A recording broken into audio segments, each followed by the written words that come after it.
In the multitude of counsel, there is safety.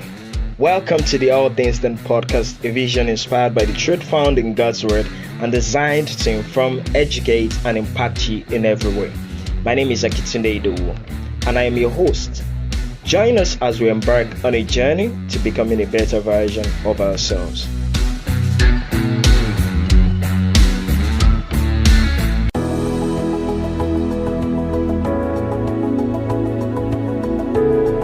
Hello, All Things Then family. Welcome to another episode of the All Things Then podcast, and I'm very excited to be joining you today and to bring another episode your way. And last week we started out by considering a topic called unlocking your hidden potentials, recognizing the value within you. Right? Unlocking your hidden potentials, and we talked about the fact that every one of us will have an hidden potential within us. We have something that makes us unique, something that makes us really powerful.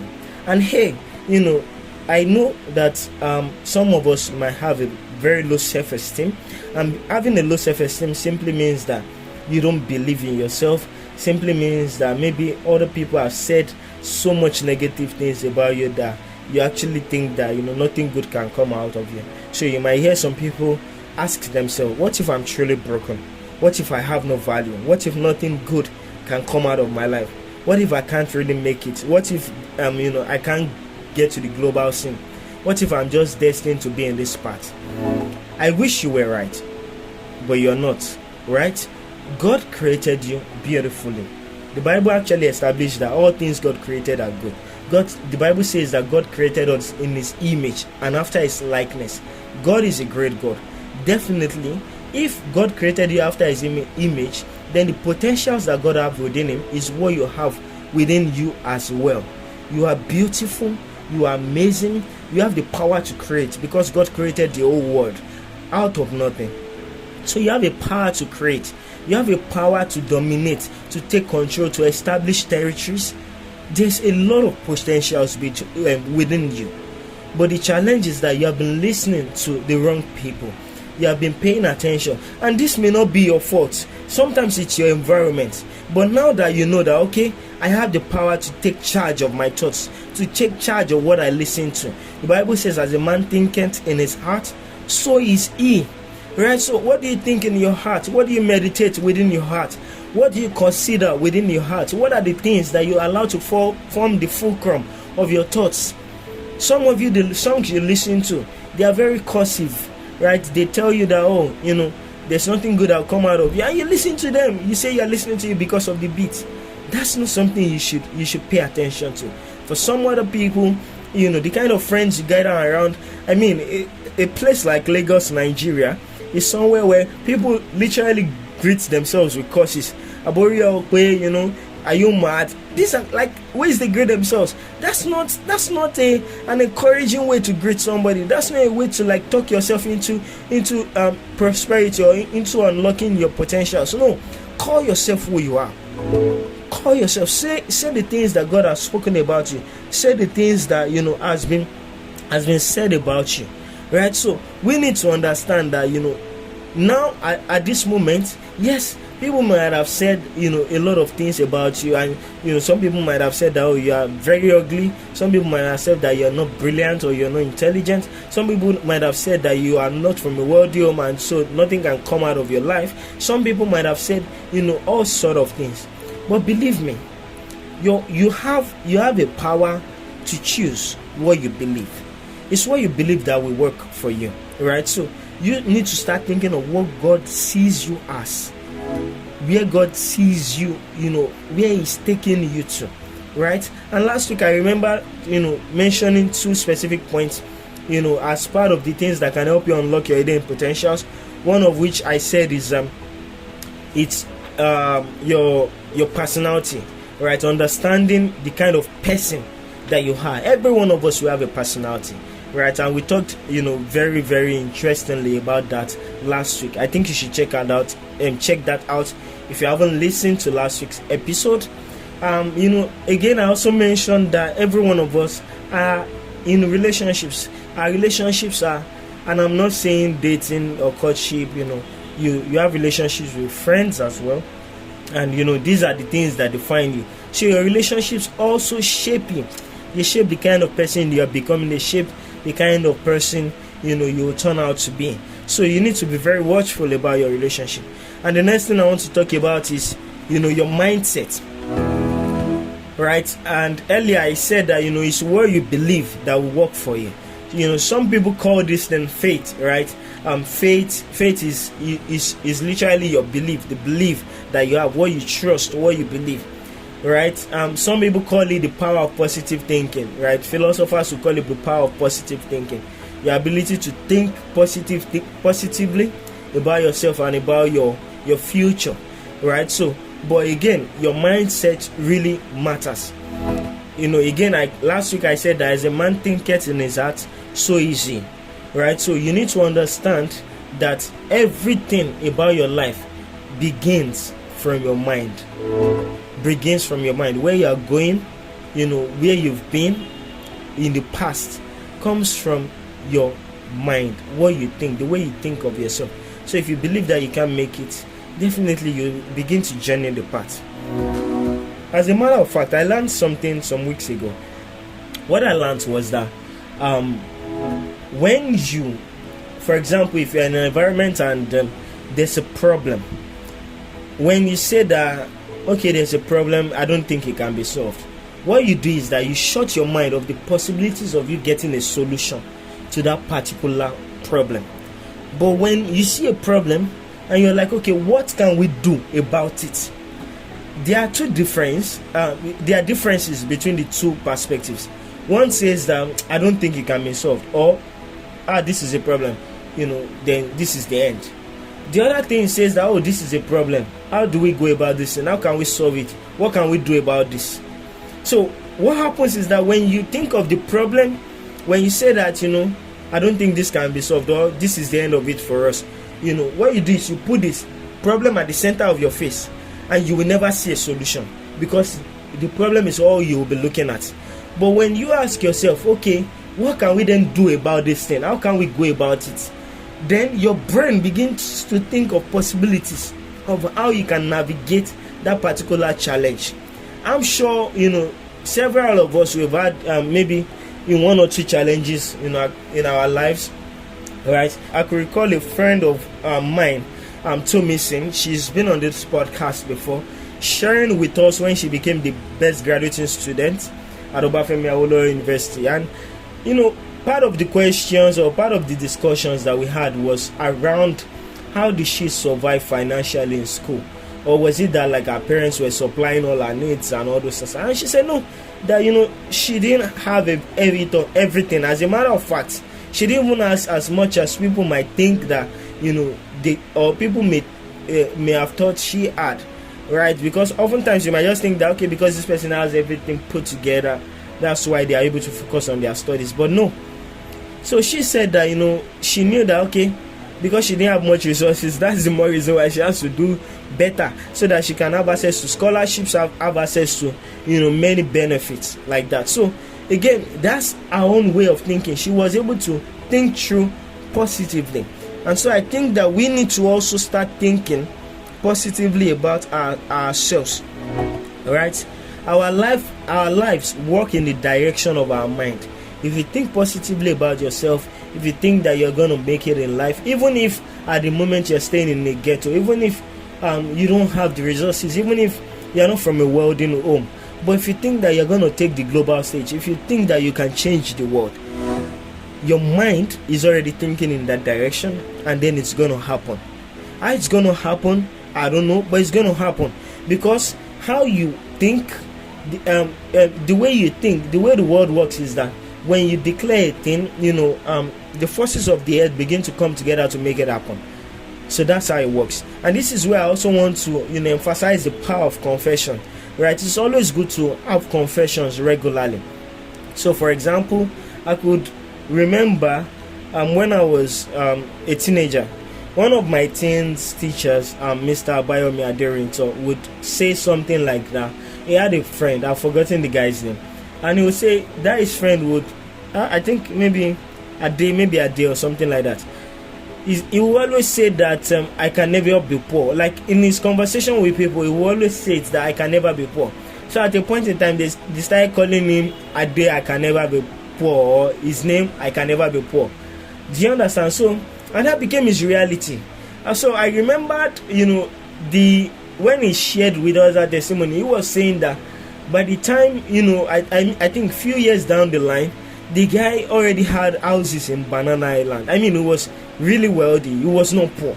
He was like doing really well, right? And that speaks to his confession, because again, you confess. Okay, so the Bible actually says that with the heart man believeth, and with the mouth confession is made unto salvation.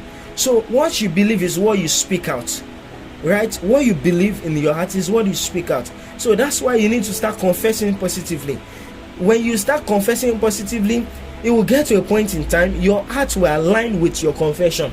So for example, if you say that, okay, I'm going to be the best student this session, this semester, this term, and you keep confessing it every single time, you will see that your heart will believe it, and you start working towards that direction.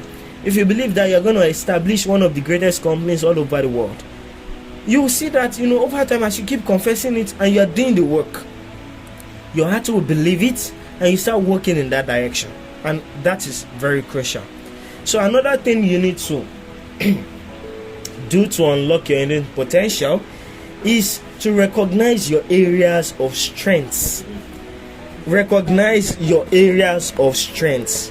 What are the areas of strengths that you have? Every one of us will have our unique talents, our giftings, our abilities, the things that make us different. For some of you, you can sing, and you have a very unique voice, right? Now, it doesn't mean that it has to be perfect. It doesn't mean that it has everything well put together. But it just simply means that, you have a special talent somewhere that you can use to, that can liberate you, that can bring you, that can help you to break forth into limelight, right? Some of you have certain skills. For some of you, you're very good with hard works. So for some of you, you are very good in brain tasking works, right? Like mathematics and all that. For some of you, you are highly creative. So you need to recognize that talent that you have within you, and you need to grow it. I remember that there was something I saw somewhere. There was this quote I saw about the fact that, like, okay, mastery. I think it was Idike that said it, that mastery speaks to discovering yourself, developing yourself, and then deploying yourself. So you discover yourself, you discover your strengths, discover your abilities, discover the competencies that you have, discover everything, and then develop it, refine it, take courses, grow it, learn more, practice it until you become a master, and then you deploy it, start serving it to the world in a unique way, right? And then you see it just happening and showing you that, like, you're very unique. I remember there was a time someone stole one of my boss's ideas. I wouldn't call it stealing, but somebody replicated his idea, right? And there were these conversations about the fact that, okay, they've stolen our idea, I don't think this is gonna work again, this is so painful, blah blah blah blah blah blah. And then somebody said it, that even if they steal your idea, they can't do it the way you want to do it. And that's the sincere truth, right? Some people can watch you doing something, they don't understand the revelation behind it, they don't understand the reason why you are doing what you do, but you have a reason for doing what you do, right? And it's that reason that will keep you going. So for example, let's say you started doing a podcast because you have a passion about a particular area, or because you started teaching, let's say, children, because God revealed to you that you need to start teaching them. Or there might be a revelation in your heart that has come to you that is making you do what you do, right? If somebody else tries, so Akintunde is doing this, or Shegun is doing this, okay, I think I want to start doing this soon. You will notice that in the long run it will not be sustainable. They may start doing it, but they will not be able to keep up with it, and that's because they don't have a drive. There's no deep-seated conviction in their hearts for doing what they do. They are just doing it because they just want to copy, or because they just want to at least show that, okay, they can do something too. So you need to find out your strengths, have a deep-seated conviction behind your strengths, that, okay, yeah, this is what I've been called to do, this is what I have an ability to do. Groom it, be a master at what you do. The world we're in today is such a world where skills are what is they are what people are constantly looking for, right? People are constantly after people that have very, very wonderful skills, people who can do the work, people who you don't have to train them again, right? Once you get them on the job, they will do the work for you. And that's why you need to master your skill. You need to master that talent that you have, curate it into a skill. Be the best that you can be at it. If you are the kind of person who knows how to sew, be the best you can be at it. Package it, brand it, give it in a way, deliver it in such a way that is so unique. A person can be, the same machine that, somebody that sews and delivers our clothes for, let's say, 200,000 naira. It's the same machine that, somebody that sews for 5,000 naira is also using. Maybe a little bit of advancement, but it won't be so much advancement. Do you understand what I'm saying? It's not like the machine possesses something extremely unique. It's just like when you have softwares on your phone. WhatsApp today on your phone, right, and the WhatsApp on another person's phone that is updated, still does the same function, right? They do the same thing. It's just that maybe the other person's phone maybe might look a different kind of way, or can be able to do one or two minute things that yours cannot do, but they can still both serve the purpose they are created for. So you also need to find out your giftings, refine it, master it, and start serving it to the world in a branded way. And you see that, like, in no time, the world will recognize the value that you have within you. So part of what I learned from DDK is that she talked about the fact that, like, our strengths can be categorized into 4 domains, and this is where I'm going to end this particular episode, and then we'll continue in the next episode. I think we should be able to round off this particular series in the next episode. So she talked about the fact that your strengths can be categorized into number 1, the execution domain, right? Number 2, the influencing domain. Number 3, relationship building domain. And number 4, strategic thinking domain. So for some people, their strength is in execution. They know how to do things. Just bring something, they'll get it done. Like, they know how to do things. For some people, they are strategic thinkers. They come up with ideas. They come up with strategy, how things can work. They come up with, breathtaking ideas. They get to an environment, they are like, oh, okay, this place, I noticed this.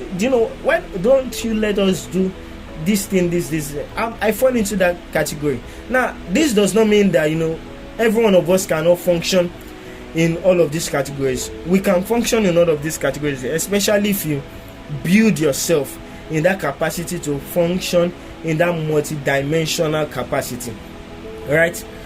So you can actually function in multiple domains.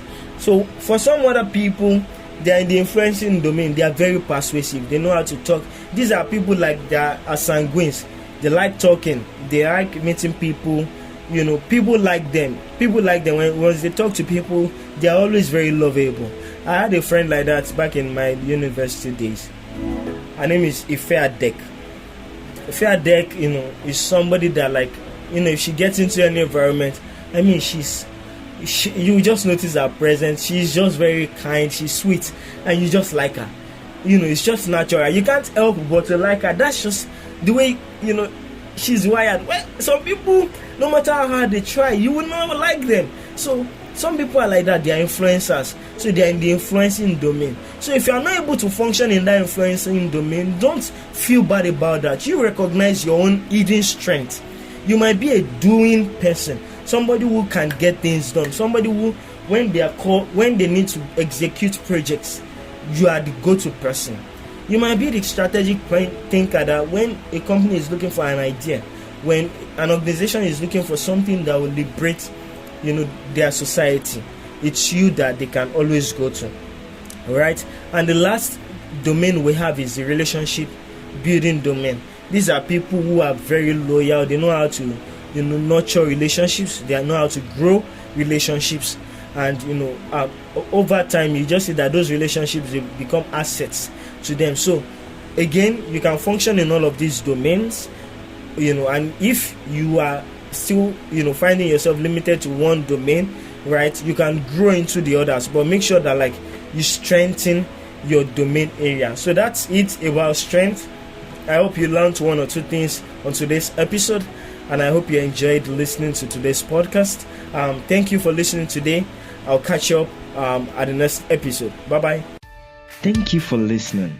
If you have been blessed by this topic, please share with your friends and also drop reviews on the community page or our email. You can also share with us burdens on your heart or topics you would want us to talk about.